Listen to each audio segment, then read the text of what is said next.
If you want to fix a part, like this broken impeller, and you have neither spare parts or CAD files, how do you do it?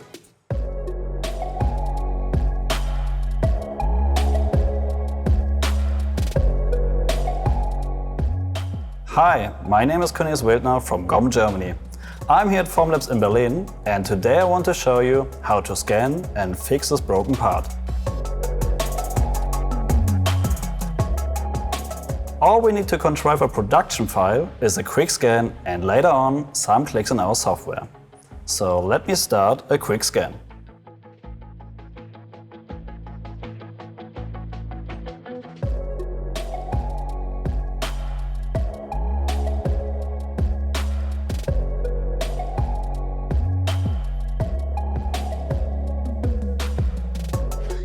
Now I obtain the data, I can quickly extract and copy a blade into the broken section.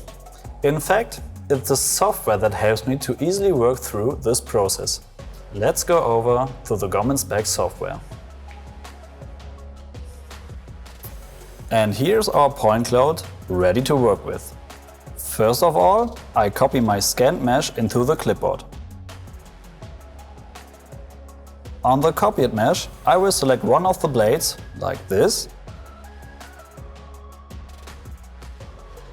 Then invert the selection for deleting everything else except the blade.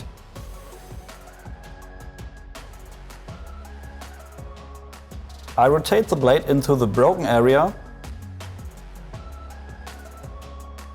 Here we go. I want to ensure a perfect fit and then combine both meshes into one. And some clicks later, we're ready.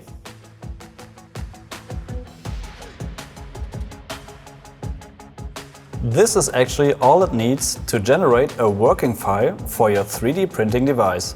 With roughly 2 minutes and already have a fix. You can check out more of our 3D related videos on handsonmetrology.com. So we wish you an easy next thing you need to fix. Thank you for watching and have a great week. Wherever you're watching from, goodbye.